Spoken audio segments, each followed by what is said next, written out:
Oh, that was the Baruch Hashem. Okay, we're going to learn the Verbringen for Gimmel Taamuz. This Verbringen is Gimmel Taamuz Tafshach Chaves, and the Rebbe in this Verbringen discusses the famous story of the Rebbe Rashab and the exchange about the Lamplighter. Because this week we're lighting the lamps, so that is appropriate to get into. And also because of Rabbi, this is his favorite one of his top three for bringing that he loves. So also in honor of Rabbi, we're going to do this. Okay. This is how the Rebbe began this discussion. In the Verbringen, connected with the month of Taamuz in America, the previous Rebbe, whose anniversary of redemption was in the 13th of Taamuz, spoke about a Verbringen that happened by his father, the Rebbe Rashab. One of the Chassidim asked the Rebbe Rashab, "What is a Chassid?" The Rebbe Rashab responded, "A Chassid is a lamplighter, a man who goes out in the street to light the lamps of the city." Used to be that in the streets of the city, there were lanterns and street lights, more accurately probably, and there was a man who was in charge to light up these street lights towards evening. He would go with a long stick because the street lights were in a high place, and it was on this long stick, at the end there was a fire. And through this, he would light up these street lights in order to light up the darkness of the night. And this person was called a lamplighter. So Rabbi Rashab said, that is what a chassid is. He goes with a long stick. At the end, there's a fire. He knows the fire isn't his. And his job is to use this fire all of the street lights. So the chassid asked, what do you do if the lamp is in a desert? So Rabbi Rashab responded, there too you must light the lamp so that it's seen, it's noticeable that this is a desert. And then the Rabbi Rashab added, the desert will be embarrassed because of the light. So Chassid continued and asked, what do you do if the lamp is in the ocean? So Rabbi Rashab said, you take off your clothing, jump in the water, and light the lamp in the ocean. So Chassid asked Rabbi Rashab, is this indeed a Chassid? And the Rabbi Rashab thought for a moment, and after he thought for a moment, he answered, yes, this is a Chassid. So the Chassid asked the Rabbi Rashab, but I don't see the lamps. The Rabbi Rashab responded, that is because you are not a lamplighter. So the Chassid said, oh, so how do I become a lamplighter? How does one become a lamplighter? Rabbi Rashab said, to start with yourself. You have to go out of your own grubkeit, out of your own coarseness, and wash yourself. And then you could see in the other, the lamp. Someone who himself is coarse sees coarseness in others. When you become refined, when you become edel, then you see the edelkeit, you see the refinement in others as well. So the chassid wasn't satisfied with all these answers, and he asked Rabbi Rashab the following: can I grab the guy by the throat? And the Rabbi Rashab answered, by the throat, no, but by the lapel, yes. That was the story the previous Rebbe said, that he heard from his father about his responses to this chassid. So although regarding the chassid who's asking this question, you cannot know if all of his words are precise and meaningful in every detail. However, since the response came from the Rebbe, who was the leader of the generation, and the Rebbe, the leader of our generation, the Frierdiker Rebbe, he said the story. He said both the questions and the answers. And he knew that later it's going to be publicized, and we're going to learn it in order to derive lessons from this. So understood that the lesson we need to learn is not just from the general concept, but also the details. As we spoke many times, the Rebbe said that everything, even something which may appear only as a casual conversation of the wise, not their teachings of Torah, just a casual conversations, or something that they share that is just in the realm of the secrets of the Torah, or something they share which is a drush, something which is expounding something a little bit far away from the simple meaning of it, even though it may seem that's deep up way out there. Nevertheless, since this was said by someone who's reliable, it's clear that not only is this true, but there's also a reflection of this in the revealed parts of Torah, and this is something which affects halacha, affects customs of the Jewish people, which the customs of the Jewish people are also Torah. In other words, my words, that it says in the Torah, a Torah is called a man, Zos Torah Adam. So whatever you find in the secrets of the Torah, you're also going to find in the revealed parts of the Torah, because the Torah is like a man who has a body and a soul. And if whatever exists in the body exists in the soul. Whatever exists in the soul exists in the body, because if you dig in body, you find soul. If you go out of soul, you can go into body. So whatever is true in the inner dimension of Torah will automatically find a counterpart in the revealed parts of Torah and even affect halach. So too regarding this story, all the details of the story, every part of it has a profound message in our lives and halachic bearings, and let's go right to it. What is the lamp? The lamp refers to the neshama of every yid. Like it says in the Torah, the candle of God is the soul of man. And because the neshama is called an actual part of God, and as the Alter Rebbe says, mamish, literally a part of God, so it comes out that the neshama of a person is actually a part of Hashem. And that's why it's called the candle of God. It's the actual part of Hashem. But this candle, it could be a candle that gives light and illuminates, or it could be a candle that does not give light, does not illuminate. They're both called the candle. The difference is the candle that is lit and illuminates fulfills its purpose, why God created it. And that what's the purpose? That another person should have light. But before you light the candle, it may have everything in potential, but practically there's nothing that anyone has from what no one can gain anything from the potential of the candle. It could be a candle and has all the characteristics of a candle, but it is not yet lit. That means that someone may have a very lofty neshama, but as long as it's not lit, it does not cause light to anybody else. And because there are candles, because there are lamps, and for every reason it may be, they are not lit yet, there is someone whose job it is to go and to light these candles, light these lamps. And that's what the chassid is about. A person might think, it's enough for me to take care of myself. Halavai, I could only wish that I should fulfill what Hashem has placed upon me. That I should fulfill the 240 positive mitzvahs, that I should be careful not to transgress any of the 365 negative mitzvahs. But nevertheless, we are told, and this man who thinks this is told, you have to go look for a lamp, to go look for a candle that is not yet lit, and you have to light it.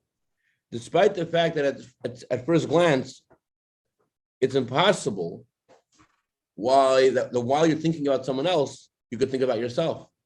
You can't work on yourself and think about how to fix your own deficiencies while you're occupied with someone else.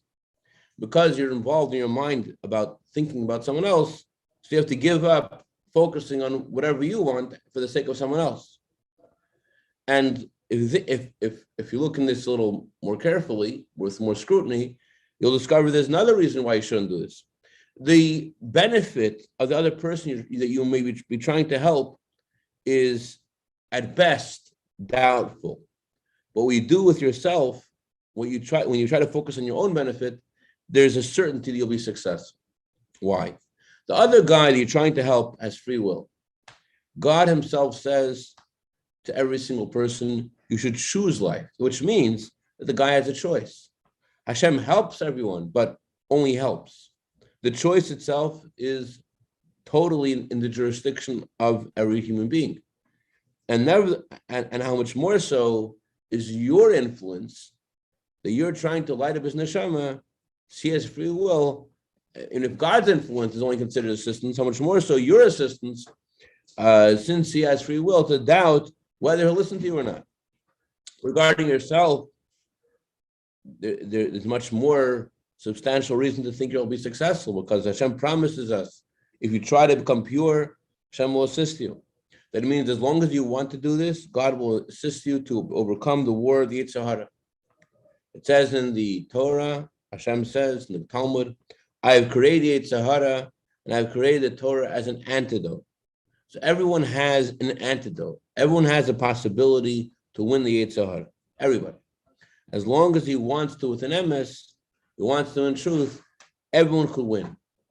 As the sages say, if someone says, I tried and I was successful, believe them, because everyone can win. Not only that, if someone says, I tried and have not been successful, don't believe them, because it does not exist. If a person is not successful, that means they didn't really try to overcome the Yetzer Hara. No such thing as a doomed fight with the Yetzer Hara. You're always able to win, as long as you try. So, in addition to the fact that, why should I go look for the candle of the other person when I could do something for myself, and I care about myself more? As the Talmud says, a person is close to themselves. And more, the Talmud says, you should try to beautify yourself before beautifying others. Besides all that, whatever I try to do, there's a difference between a doubt and something certain. If I try to influence someone else, at best, I'm engaged in something which has doubtful, which might be successful. What I do for myself, I'll for sure be successful. So how can I give up a definite benefit for myself because of a possible, maybe benefit for someone else? What is the reason I should do this? So Rebbe Rashab said, the answer for this is, that is what a chassid is. Why is that the definition of a chassid? Chassidim asked the Alter Rebbe what a chassid is. And the Alter Rebbe said, a chassid is someone who forgoes their own benefit for the sake of others. And he brought a raya, he brought a proof from the Gemara. The Gemara discusses in Nida, page Yud Zayin Amud Aleph, 3 ways of disposing of your nails. The Gemara says that a chassid burns his nails, a tzaddik buries his nails, and a rasha throws his nails on the floor. The Gemara is discussing how a person would dispose of their nails, because since when Hashem created the world, Adam and Chava, their skin was nail-like. So if a pregnant woman walks on top of a nail, so it's reminiscent of the sin of the tree of knowledge, and so Chatz Hashem, it's not considered a good omen for a woman who Chava, Eve, was instrumental in making that mistake happen, and therefore a pregnant woman is not supposed to walk on top of a nail. So what does a rasha do? A rasha says, I don't care. I don't care if this will cause a miscarriage. He just throws it on the floor. Chatz Hashem. Rachman al-Tzlan. A tzaddik buries his nails. He's not a rasha because he covered his nails. He covered them. He buried them. But nevertheless, it's not considered perfect because it's possible for them to be uncovered. And therefore, he's called a tzaddik. He's not called a chassid. Only when he burns them, and there's no possibility at all that they'll ever be uncovered, then he's considered a chassid. But the thing is like this: it says in Tosfos that whenever you burn a part of your body, anything that comes to your body, including a nail, that causes, it's not a good omen for you. That can hurt you. I think that's the reason why people put in wood when they burn their nails. It says not yom yom, so it shouldn't just be the nails. Anyways, so think about this, emphasis. The deficiency you have when you burn your nails isn't deficiency in yourself. The deficiency in not burning your nails, just burying them, what are you losing by just burying them, not burying them, is this might cause damage to someone else. And further, it's someone else, and it's also a doubt. I will for sure be damaged, chas v'shalom, by burning my nails. And I may help someone else, maybe, if I burn them. And nevertheless, what does the Gemara say? A chassid burns them. That's why he's a chassid, that he is stringent. and he burns his nails, although it hurts him, that means he forgoes his own benefit for the sake of another person, even when there's only a doubt.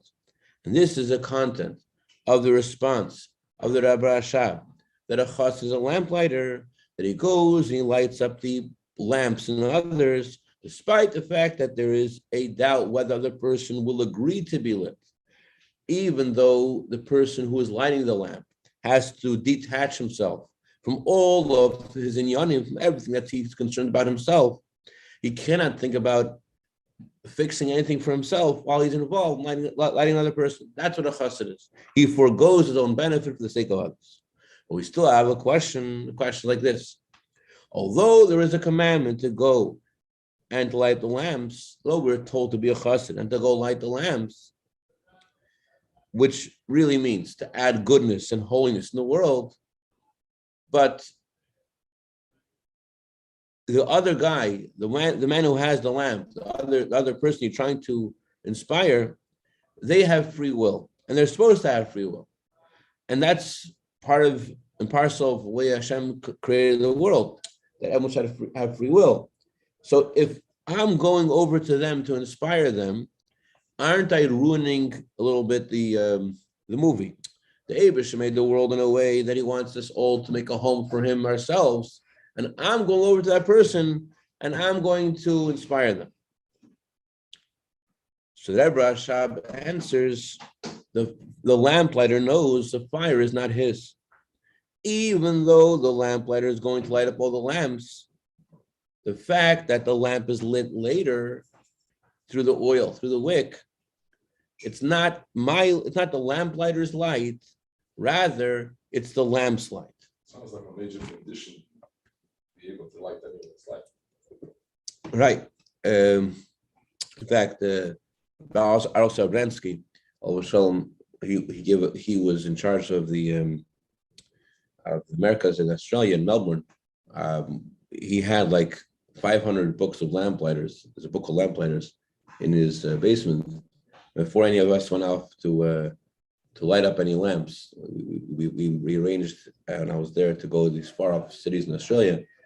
He said the first thing you have to know is you go over to a Jew, give them this book, and tell them that you're not giving them any fire. The fire is their own fire. It's not. You have the fire. You're giving them from your fire. They have their own fire. But more than that, I said adds another point. Not just that they have their own lamp, but the fire itself is not your fire. There's two different things. One is that the lamp is their own lamp. Number one. And we'll see in a second. Also, the fire you're using isn't your fire.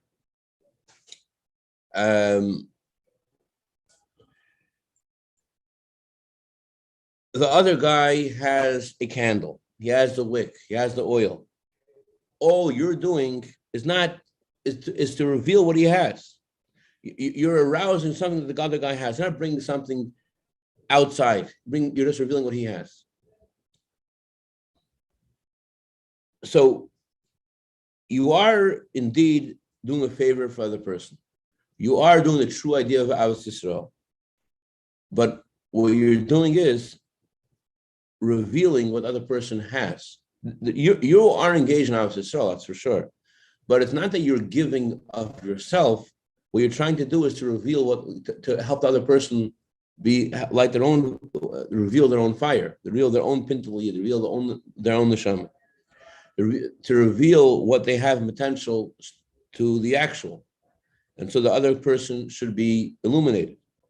And that's what the Rabbi Rashab continued and said, that you shouldn't have any arrogance from your activity, from your effort to light up and illuminate the other person.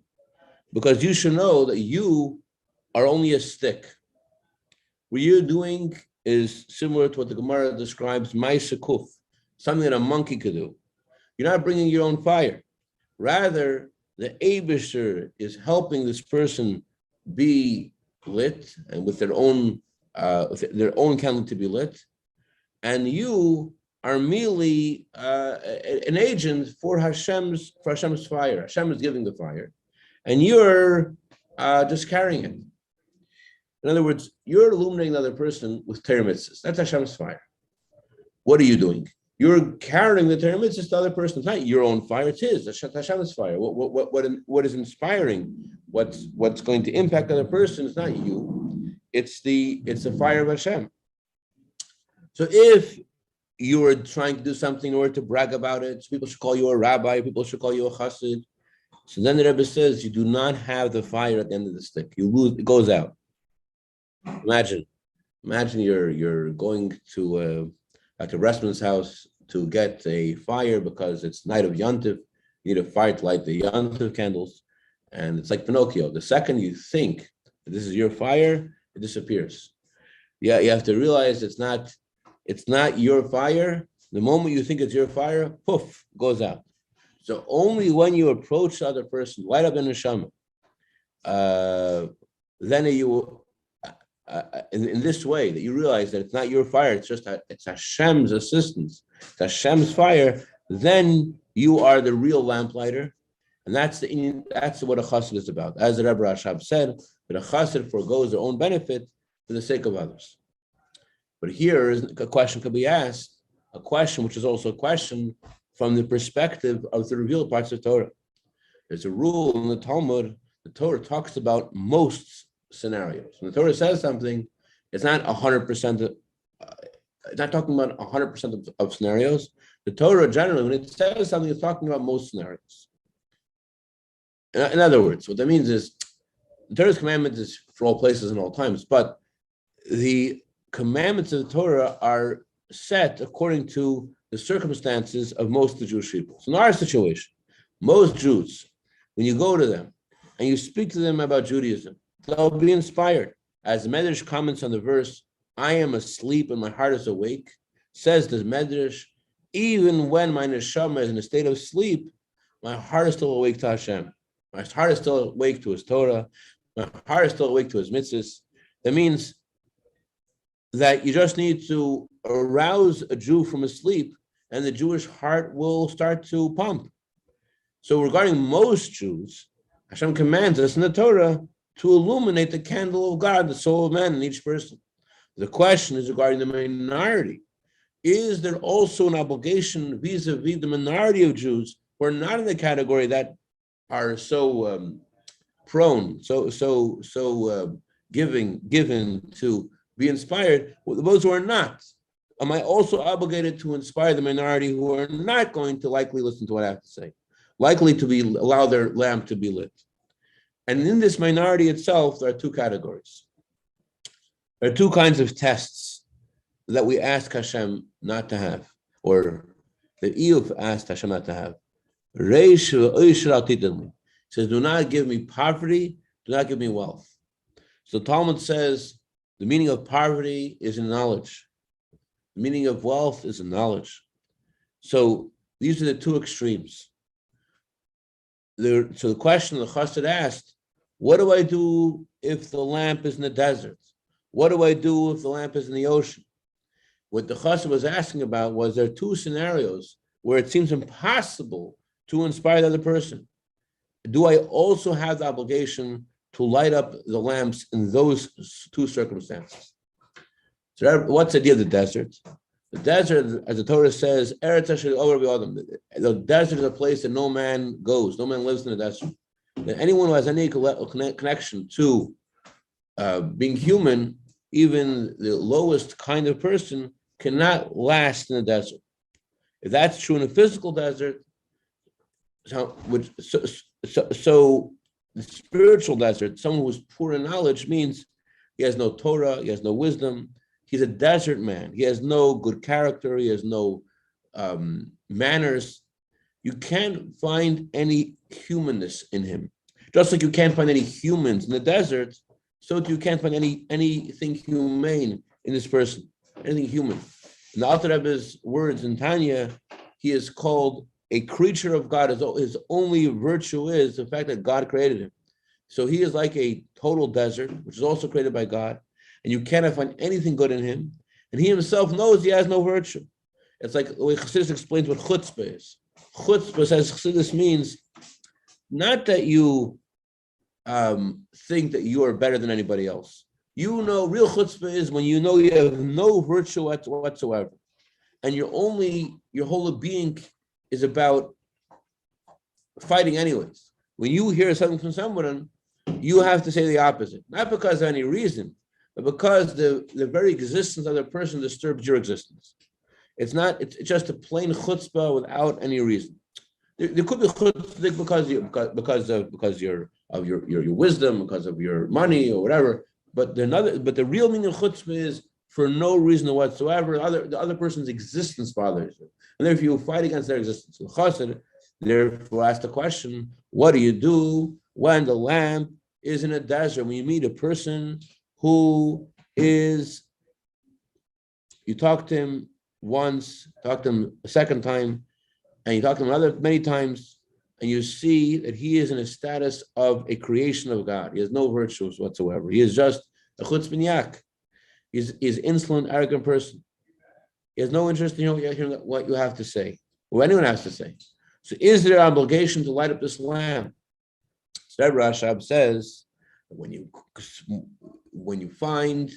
a lamp is found in the desert, you have to go and light the lamp. As the Alter Rebbe brings over there in Tanya, that even regarding those people who are called creatures, they have no virtue and they have no redeeming value whatsoever. Still, regarding these people as well, Hashem tells us you must love creatures and bring them close to Torah. It's not that you bring them close to the Torah and then love them. Rather, first love them and then you'll bring them close to Torah. And there's a double benefit here. Number one, that the person who is like a desert will discover their desert-like character, because and by not just they'll discover it, but it will be noticed by others as well. Because if it's not noticed by anyone that this person has a desert, that this person's behavior leaves much to be desired, other people may copy him. So by lighting the lamp there, and that will itself show that this behavior isn't meant for people to copy. This is just a desert. It's not the way people act. Another benefit of lighting the lamp in the desert is the desert will be embarrassed because of the lamp. So when you start to engage in lighting other person's lamp, it's going to bother, when his neshama will start to bother him. Even though it won't necessarily be instantaneous, he'll be transformed to become a tzaddik, and the neshama will shine, but he'll start to think about himself, and he'll recognize in himself that his behavior until now was like a desert, and he'll start to be embarrassed about it. And so he's not going to change, but he's going to start to have this Jewish guilt kind of thing. And although it's a low level of fear, but that's the beginning of the service of Hashem. And through this, we'll be able to ascend from level to level. As Rabbi and Zakkai said, I wish, all the students, I wish your fear of Hashem should be as much as your fear of people. When a person wants to Naveira, he thinks, does anyone see me? So this person will start to be conscious of what he's doing in the world, and this will eventually stop him from being a desert, as it says in the Torah, Hashem will make the desert